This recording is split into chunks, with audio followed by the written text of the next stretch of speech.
ఇటీవల కేంద్రంలోని మోడీ ప్రభుత్వం పెట్రోలు, డీజిలు, వంట గ్యాసు, కమర్షియల్ గ్యాస్ ధర విపరీతంగా పెంచడం జరిగింది. దానికి మోడీ ప్రభుత్వం చెప్పిన కారణమే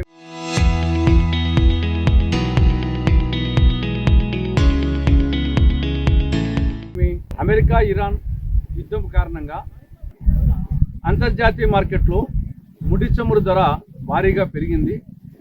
మనం అక్కడ కొని ఇక్కడ అమ్మాలి కాబట్టి, అక్కడ ఎక్కువ రేటు కొనాలి కాబట్టి ఇక్కడ ఎక్కువ రేటు పెంచాల్సి వచ్చింది అని చెప్పేసి మోడీ ప్రభుత్వం చెప్పడం జరిగింది. ఆ సాకు చెప్పి పెట్రోల్, డీజిల్ ధర ఏమో లీటర్కి 8 రూపాయలు పెంచారు. వంట గ్యాస్ ధర ఏమో 89 రూపాయలు పెంచాడు. కమర్షియల్ గ్యాస్ ధర ఏమో 1390 రూపాయలు పెంచారు. సరే, నిజమే అనుకొని ప్రజలు భరించారు. కానీ ఇప్పుడు అమెరికా ఇరాన్ మధ్య శాంతి ఒప్పందం కుదిరింది, యుద్ధం ముగిసింది. అంతర్జాతీయ మార్కెట్లో ముడి చమురు ధర బ్యారెల్కు $120 నుండి $83 పడిపోయింది. మరి మన పెంచినప్పుడేమో పెంచారు, ఇప్పుడు తగ్గించినప్పుడు తగ్గించాలి కదా. కాబట్టి తక్షణమే మోడీ ప్రభుత్వం పెట్రోల్ మీద, డీజిల్ మీద ఆ పెంచిన 8 రూపాయలు వెంటనే ఉపసంహరించుకోవాలి.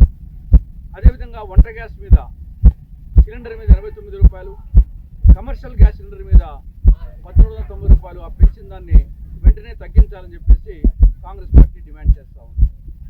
ఇక రెండో విషయం, అమెరికా ఇరాన్ శాంతి ఒప్పందం.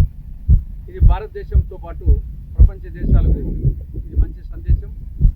దీన్ని కాంగ్రెస్ పార్టీ ఈ యొక్క శాంతి ఒప్పందాన్ని స్వాగతిస్తూ ఉంది, ఆహ్వానిస్తూ ఉంది.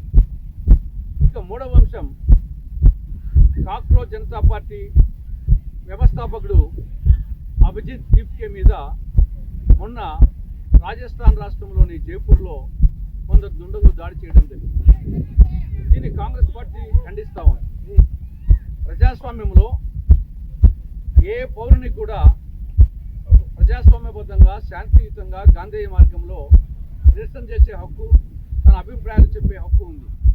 అటువంటి భావ ప్రకటన స్వేచ్ఛను హరించడం ఏమాత్రం సమంజసం కాదు. అందువల్ల కాంగ్రెస్ పార్టీ దీన్ని పూర్తిగా ఖండిస్తూ ఉంది, ఇటువంటి అప్రజాస్వామిక చర్యలు.